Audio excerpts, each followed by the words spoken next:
Hello दोस्तों, एक confusion अक्सर लोगों के दिमाग में रहता है कि सीटी एंजियोग्राफी का टेस्ट करना किस किस को चाहिए। क्या हर व्यक्ति को हर साल सीटी एंजियो करना चाहिए? क्या हर व्यक्ति को बार बार सीटी एंजियो करने से कोई फ़ायदा या नुकसान होगा? और रूटीनली किस एज के बाद आपको ये सीटी एंजियो करने की प्रक्रिया चालू करनी चाहिए? किस एज तक करनी चाहिए? क्या उम्र दराज लोगों में और यंग लोगों में लगभग सेम क्राइटेरिया रहेगा? आज ये सारी चीज़ों पर बात करेंगे। ओवरऑल आज का टॉपिक है ये सीटी एंजियो किस व्यक्ति के लिए या किस एज ग्रुप या किस पर्टिकुलर रिस्क फैक्टर ग्रुप के लिए रिकमेंडेड है। टॉपिक पर जाने से पहले जो लोग हमारे चैनल पर नए हैं उन्हें रिक्वेस्ट करूँगा कि चैनल को सब्सक्राइब करें, वीडियोस को लाइक करें, शेयर करें, फॉलो करें, कमेंट करें, पूरा देखें। ये हमारे चैनल का एक्सक्लूसिव कंटेंट आपको किसी भी और चैनल पर नहीं मिलेगा, इसलिए वीडियो को एंड तक देखिएगा। चलिए शुरू करते हैं पॉइंट वीडियो। देखिए, सबसे पहले ये समझने की ज़रूरत है कि सीटी एंजियो की नेगेटिव प्रिडिक्टिव वैल्यू अच्छी है, यानी नॉर्मल रिपोर्ट अगर आती है तो उसकी वैल्यू अच्छी है। अगर रिपोर्ट पॉजिटिव आती है यानी कुछ ब्लॉकेज अगर आता है तो उसको अक्सर रीकन्फर्म करना पड़ता है, जिसके लिए आपको वापस से कैथेटर एंजियो करना पड़ता है, जो कि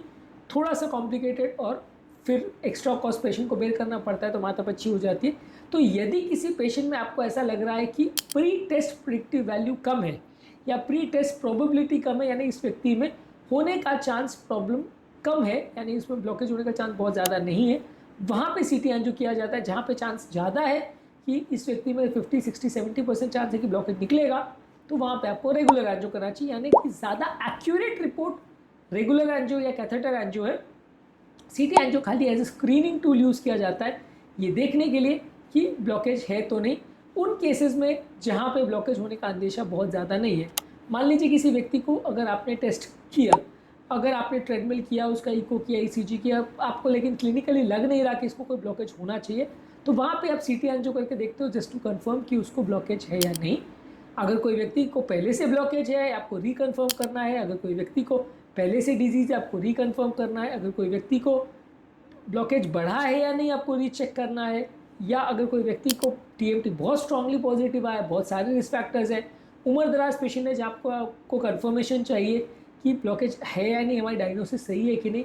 जहाँ 50-70% चांसेस है कि पेशेंट को क्रिटिकल ब्लॉकेज आएगा, वहाँ पे कैथेटर एंजियो करने से ज़्यादा फायदा होगा, वहाँ सीटी एंजियो करने से फ़ायदा नहीं होगा। तो बेसिकली अगर किसी व्यक्ति को स्टेबल कोरोनरी आर्टरी डिजीज़ है,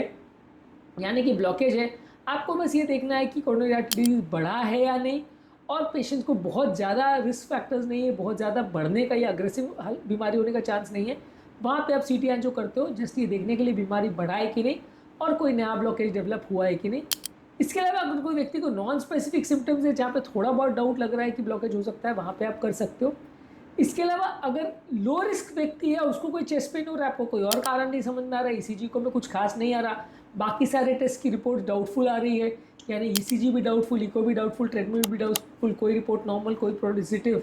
अगर डाउटफुल रिपोर्ट्स आ रही है तो वहाँ पे सीटी एंजियो स्क्रीनिंग टूल के हिसाब से कर सकते हैं, ये देखने के लिए कि आगे किसको दवा की ज़रूरत है या आगे किसको ट्रीटमेंट की ज़रूरत है।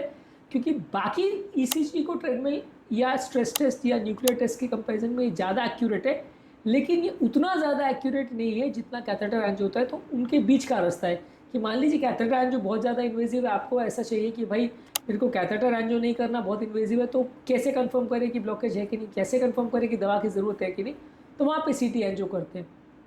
इसके अलावा अगर किसी व्यक्ति को कोई प्री ऑपरेटिव असेसमेंट करना है, मान लीजिए अगर कोई व्यक्ति को मेजर वैस्कुलर सर्जरी होनी है, मेजर थोरैसिक सर्जरी होनी है, वहाँ पे अगर आपको 3 डायमेंशनल पिक्चर चाहिए कि थोरैक्स में बाकी क्या चल रहा है, कोई और इशू तो नहीं है, सर्जरी के दौरान कोई दिक्कत तो नहीं आएगी, तो एक 3 डायमेंशनल पिक्चर ये तो करते हैं। इसके अलावा उस दौरान अगर आपको ये सब स्क्रीन करके देखना है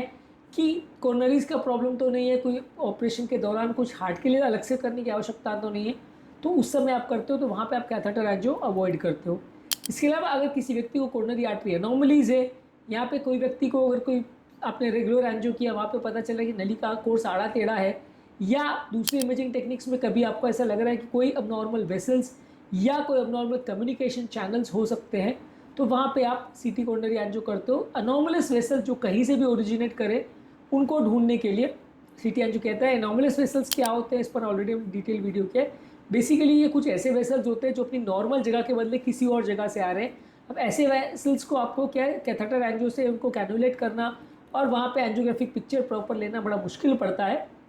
सीटी एंजियो वहाँ पे थोड़ा अच्छा पड़ता है, ईजी पड़ता है, और सीटी एंजियो उतना इन्वेजिव भी नहीं, उतना टाइम टेकिंग रिस्की नहीं है ऐसे पेशेंट्स में। इसके अलावा सिलेक्टेड केसेस में फॉलोअप करने के लिए आप यूज़ कर सकते हो। मान लीजिए किसी का एंजियोप्लास्टी किया, ये देखने के लिए कि उसका स्टेंट में कोई नया ब्लॉकेज आ रहा है कि नहीं, हर 4-5 साल में आप सीटी एंजियो करके देख सकते हो कि नया ब्लॉकेज डेवलप हुआ है कि नहीं, और उसको आगे कोई अग्रेसिव ट्रीटमेंट की या दोबारा कैथेटर एंजियो की आवश्यकता है कि नहीं, ये देखने के लिए कर सकते हो। जहाँ पे व्यक्ति हाई रिस्क है, जहाँ पे श्योर शॉट है कि ब्लॉकेज निकलेगा, उसका टीएमटी बहुत स्ट्रॉन्ग चेंजेस आ रहा है, या कोई अगर ऐसा व्यक्ति है जो बिल्कुल ही 15-20 साल का है और उसको कोई भी रिस्क फैक्टर नहीं, ईसीजी को ट्रीटमेंट सब नॉर्मल आ रहा है, वहाँ पे आपको 100% श्योर है कि इसको कुछ नहीं आने वाला, तो वहाँ पे इसको भी करने का मतलब नहीं है। मतलब इसको लो प्रोडक्टिव वैल्यू में ज़रूर करते हैं, पर इतना भी लो नहीं होना चाहिए कि मान लीजिए 15-20 साल का आदमी उसका ही आप करो, या उसको कोई भी टेस्ट पॉजिटिव नहीं है, दर्द भी बहुत एटिपिकल सा है, मस्कुलर पेन आपको श्योर शॉट पता है, वहाँ पे कर रहे हो। एटलीस्ट थोड़ा उसमें पॉसिबिलिटी एटलीस्ट 5-10% तो होना चाहिए कि शायद कुछ निकल सकता है, तो आप जस्टिफाई कर सकते हो सीटी एंजियो में जो रेडिएशन एक्सपोजर होता है और जो रिस्क होता है। पर मान लीजिए अगर वो ब्लॉकेज बहुत ज़्यादा है, रिस्क बहुत ज़्यादा है, 50-50% चांस है कि ब्लॉकेज निकलेगा ही निकलेगा, तो कैथेटर एंजियो कीजिए। बिल्कुल ही जीरो है या 5% से भी कम चांस है कि उसको कोई ब्लॉकेज निकलेगा, तो फिर कुछ मत करिए, सीटी एंजियो भी मत करिए। हाँ, उससे बीच में कई बात है कि 10-15% चांस है कि शायद निकल भी सकता है, तो सीटी एंजियो करके देख सकते हैं।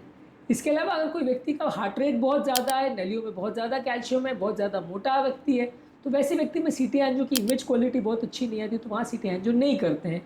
इसके अलावा अगर किसी व्यक्ति को किडनी का प्रॉब्लम है, तो वहाँ पे सीटी एंजियो नहीं करते, क्योंकि सीटी एंजियो में बहुत ज़्यादा मात्रा में कॉन्ट्रास्ट यूज़ होता है, जो कि किडनी को डैमेज कर सकता है। इनफैक्ट कैथेटर एंजियो से भी ज़्यादा कॉन्ट्रास्ट यूज़ होता है, इसलिए इसको जहाँ किडनी का प्रॉब्लम है वहाँ नहीं करते।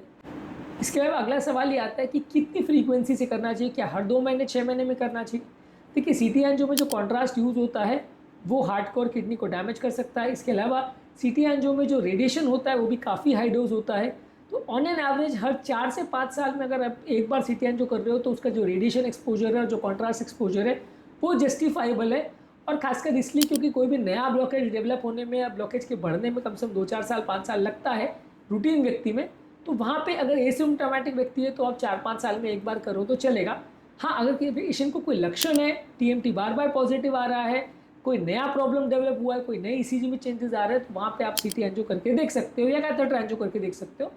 पर नॉन स्पेसिफिक कोई प्रॉब्लम है, पेशेंट को कोई भी तकलीफ नहीं है, सिर्फ आपको सिर्फ चेक ही करना है कि पहले जो स्टेंट डाला था वो चल रहा है कि नहीं, पहले जो 50% ब्लॉकेज था वो 70 हुआ कि नहीं, या पहले अगर पेशेंट को कोई स्पेसिफिक प्रॉब्लम थी वो बढ़ी है या नहीं, वो देखने के लिए सीटी एंजियो एवरेज 4-5 साल में एक बार करे तो चलेगा। बार बार करने का कोई सेंस नहीं है। हर 6 महीने में, साल भर में आप करोगे तो ठीक है, आपकी एक्यूरेसी ज़्यादा बढ़ जाएगी, आपको ज़्यादा अच्छे रिजल्ट्स मिलेंगे, ज़्यादा अच्छे से पता चल पाएगा कि ब्लॉकेज है या नहीं। लेकिन बार बार जो कॉन्ट्रास्ट का एक्सपोजर होगा, बार बार जो रेडिएशन का एक्सपोजर होगा, वो पेशेंट को फ़ायदे के बदले नुकसान करेगा। हाँ, आप ऐसा भी नहीं कर सकते कि 20 साल बाद एक बार करो कि 25 साल बाद एक बार करो, क्योंकि अगर आप 15-20 साल तक नहीं करोगे तो 20 साल में जो पीरियड है उसमें पेशेंट को कोई नया ब्लॉकेज डेवलप हो सकता है। तो एटलीस्ट 4-5 साल में एक बार अगर हो जाए तो चलेगा, कंफर्टेबल मार्जिन रहता है, तो उसमें आपको ज़्यादातर चीज़ें पता चल जाएगी, कोई नया ब्लॉकेज भी डेवलप हुआ है कि नहीं ये भी पता चल जाएगा।